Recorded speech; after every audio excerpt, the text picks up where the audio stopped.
تین بھائی ایک عیسائی بادشاہ کی قید میں آ گئے تھے، تینوں سگے بھائی تھے اور جوان بھی تھے۔ جوان زیادہ ہیں اس لیے خطاب کر رہا ہوں، اس کا مطلب یہ نہیں ہے کہ بوڑھوں کے لیے کوئی نصیحت نہیں، انسان ہے، نفس ہے تو سب کے لیے، سب کے لیے۔ تین جوان قید میں آ گئے، بادشاہ نے ان کو آفر دیا کہ میرے دین میں آ جاؤ، میں سپاہی بنا لوں گا، وزیر بنا لوں گا، مگر وہ رسول اللہ کے غلام تھے، میرے آقا کے شیدائی تھے۔ کہا اتنی آسانی میں تو ہم دین نہیں بیچ سکتے۔ توجہ ہے نوجوانوں، یہ سب تمہارے ساتھ ہو رہا ہے۔ دولت تمہیں دکھا کر، حسن تمہیں دکھا کر اگر دنیا خرید سکتی ہے تو لعنت ہے ایسے تمہاری زندگی پر۔ پھر وہ کیسا ایمان والا ہے، کیسا مسلمان ہے جس نے اپنے نبی کی محبت کو ہلکی چیز میں بیچ دیا؟ اس کا کوئی تعلق نہیں ہے۔ الا لا ایمان لمن لا محبت له، اعلیٰ حضرت نے لکھا ہے اس کا ایمان ہی نہیں جس کے دل میں میرے آقا کی محبت نہیں۔ کیا بات ہے، اگر محبت ہے تو سودا نہیں کرو گے۔ تین بھائی ایک بادشاہ کی قید میں آ گئے اور ان کو آفر دیا گیا دین بدل لو، ہمارے دین میں آ جاؤ، چھوڑ دیں گے۔ سخت تھے، جمے ہوئے تھے، ڈٹے ہوئے تھے، کہا نہیں۔ کہا جلاد کو بلاؤ، کوڑے مارو، کہا تیار ہیں۔ اتنا نہیں، بادشاہ اتنے غصے میں تھا، جلاد کو بلایا اور کہا ایک کڑھائی لاؤ، تیل ڈالو اور کھولاؤ۔ تیل ڈال کر کے کھولایا گیا۔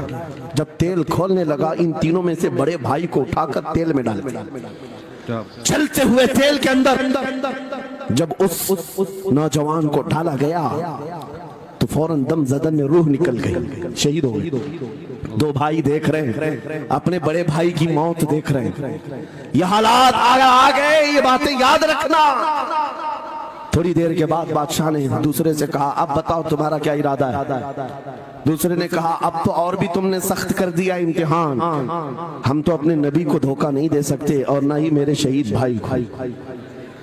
بادشاہ نے دوسرے کو اٹھایا اور تیل میں ڈال دیا،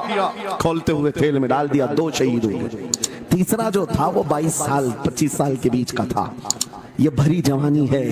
انگارہ ہوتا ہے، ہر نوجوان کو یہ لگتا ہے کہ یہ دن ہمارے عیش کے ہیں۔ دنیا میں جہاں چمکتی ہوئی چیز کو دیکھتا ہے دل دے بیٹھتا ہے، ماں باپ سے بھاگ جاتا ہے، گھر بار کو چھوڑ دیتا ہے، اس کو ہر اچھی چیز بری لگنے لگ جاتی ہے۔ یہ عمر بڑی خطرناک منزل پہ آ جاتی ہے۔ اے نوجوانوں، جو اس عمر میں بچ گیا انشاءاللہ وہ آگے بھی بچ جائے گا، آگے بھی بچ جائے گا۔ 22 سال کا کھڑیل جوان ہے جس کے سامنے اس کے دو بھائیوں کو کھولتے ہوئے تیل میں ڈالا گیا، اس کی کیفیت کیا ہونا چاہیے؟ اب پوچھا گیا تمہارا کیا ارادہ ہے؟ کہا اس طرح تم 100 بار بھی تیل میں ڈالو گے تو میں یہی کہوں گا میرا رسول محمد سبحان اللہ صلی اللہ علیہ وسلم، ہمارے آقا محمد صلی اللہ علیہ وسلم ہے،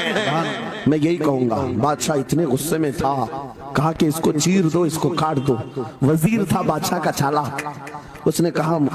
اس کو قتل کر دینے مار دینے سے کچھ ہوگا نہیں، مجھے 1 مہینے کا ٹائم دے، اس کو چینج کر کے لے کے آؤں گا، اگر نہیں لایا تو میری زندگی داؤ پہ لگ جائے۔ بادشاہ نے کہا لے جاؤ، 1 مہینے کا ٹائم ہے، اس کو بدل کر کے لاؤ۔ وجہ یہ تھی کہ اس وزیر کے گھر میں بڑی خوبصورت لڑکی تھی جس کے رشتے کے لیے بڑے بڑے بادشاہوں کے شہزادوں کے پیغامات آتے تھے۔ وزیر ایسا تھا کہ اس ایک نوجوان پر اپنی پوری محنت صرف کرنا چاہتا تھا، گھر لایا، کمرے میں رکھا، اچھی غذائیں دی، کہا میں تجھے مارنا نہیں چاہتا، کچھ نہیں، تو اپنی زندگی میں مست رہ۔ اس نوجوان نے کہا ٹھیک ہے۔ اس کے بعد اپنی بیٹی کو لگا دیا، اے بیٹی تیرے پاس تیرے باپ کو بچانے کے لیے ایک ہی کام ہے، اس جوان کا دل جیت کر کے لیا، بادشاہ سے جو چاہے تجھے دلا دوں گا۔ اس لڑکی نے کہا یہ تو چٹکی کا کام ہے میرا۔ جس کے پاس حسن ہوتا ہے اسے ایسا لگتا ہے ہر کسی کو اپنے دامے فریب میں پھنسائے گی، اتنا آسان نہیں ہے، ہر کوئی لٹو نہیں ہوتا۔ رات کو جب یہ لڑکی آتی،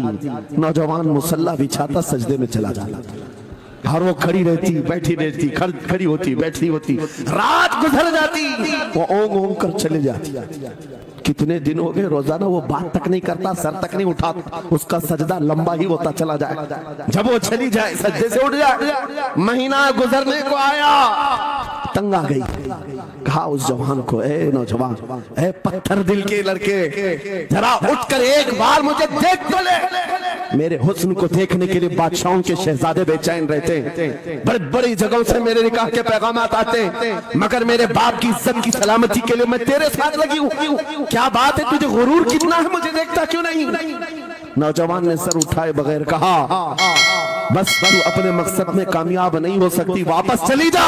اس لیے کہ ان آنکھوں میں ایک ہی حسن بس رہا ہے وہ آمینہ کے لال کا حسن ہے کیا بات ہے نعرہ تکبیر بس وہ ایک حسن بسا ہوا ہے بہت اور اس حسن کو دھوکہ نہیں دیا جا سکتا سبحان اللہ وہ خاتون کے دل میں اس لڑکی کے دل میں ایسی ہیبت طاری ہو گئی ایسی ہیبت طاری ہو گئی کپ کپانے لگ گئی اور کھڑی ہو کر کہنے لگی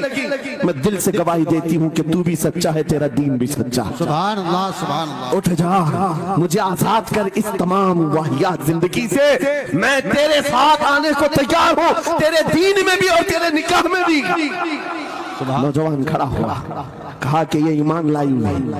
اس خاتون نے کہا میں تیری بیڑیاں کھولتی ہوں میں یہاں سے جانے کا راستہ فراہم کرتی ہوں دنیا جس کو پھنسانے کے چکر میں تھی اکثر یہ دیکھا گیا ہے وہ خود اپنی گردن مصطفیٰ کے قدموں میں دینے کو تیار کیا بات ہے شرط اتنی ہے کہ محمد سے وفا تُونے تو ہم تیرے ہیں یہ جہاں چیز ہے کہ اللہ و قلم تیرے ہیں سبحان اللہ سب تمہارا ہو سکتا ہے سب تمہارا ہوگا بس زندہ باد مرحبا میرے عزیزوں اب سنو آگے کی بات قلیوبی فرماتے ہیں ان جوانوں کی حکایت کیوں سنا رہا ہوں یہ آنے والے حالات ہیں کہتے ہیں رات کی تنہائی میں اس خاتون نے اس نوجوان کی بیڑیاں کھول دی حجرے کا دروازہ کھول دیا اور اس کو لے کر کے نکل گئی کہا راستہ میں بتاتی ہوں سلطنت کی سرحدیں میں عبور کراتی ہوں پھر تیری مرضی اگر مجھے ساتھ رکھنا ہے تو لے چل اپنے دیار میں یا پھر چھوڑنا ہے تو چھوڑ دے اس نوجوان نے کہا کہ ٹھیک ہے ساتھ چلو رات کے وقت یہ دونوں تنہا ساتھ چل رہے تھے یہ بھاگے ہوئے لوگ نہیں ہیں یہ ایمان پر استقامت والے لوگ سبحان یہ حسن پر فدا ہونے والے لوگ نہیں رات کے وقت جب چل رہے تھے آدھی رات گزری ہوئی تھی اچانک گھوڑوں کے دوڑنے کی آواز آئی بہت اہم بات کر رہا ہوں گھوڑوں کے ٹاپ کی آوازیں آنے لگ گئی اب یہ دونوں ڈر کر کے ایک درخت کے پیچھے چھپ گئے انہیں لگا بادشاہ کو خبر ہو گئی بادشاہ نے ہمیں پکڑوانے کے لیے پوری فوج بھیج دی ہے وزیر کو بھی پتا چل گیا ہوگا یہ ڈرے سہمے ہوئے درخت کے پیچھے چھپے ہوئے تھے کہ اب کیا ہوگا اس کے بعد گھوڑوں کے دوڑنے کی آواز کم ہوتی گئی اور ان کے درخت کے آگے آ کر سارے گھوڑوں کی آواز رک گئی سب رک گئے اور یہ درخت کے باہر سر نہیں نکال رہے تھے باہر آئی ہوئی جماعت نے ان کا نام لے کر پکارا فلاں بن فلاں باہر آ جاؤ یہ نوجوان کہتا ہے جب میں باہر آ کر دیکھا یہ بادشاہ کی فوج نہیں تھی اس کے دونوں شہید بھائی پوری جماعت کے ساتھ گھوڑوں پر سوار ہیں سبحان اللہ جن کو بادشاہ نے کھولتے ہوئے تیل میں ڈالا تھا وہ گھوڑوں پر سوار آ رہے ہیں نوجوان دیکھ کر کے ہکا بکا رہ گیا پوچھا بھائی جان آپ کیسے آئے ان دونوں بھائیوں نے کہا اے ہمارے ننھے بھائی کیا تجھے پتا نہیں اللہ نے فرمایا وَلَا تَقُولُوا لِمَنْ يُقْتَلُ فِي سَبِيلِ اللَّهِ أَمْوَاتٌ بَلْ أَحْيَاءٌ وَلَكِنْ لَا تَشْعُرُونَ جو اللہ کی راہ میں مارے جائیں انہیں مردہ مت کہو وہ زندہ ہے تمہیں اس کا شعور نہیں یہ صرف تو ہمیں دیکھ رہا ہے پہچان رہا ہے تجھے پتا ہے یہ جو جماعت ہمارے ساتھ آئی ہے عام لوگوں کی نہیں یہ بدر خندق کے صحابہ کی جماعت ہے سبحان اللہ بہت اچھا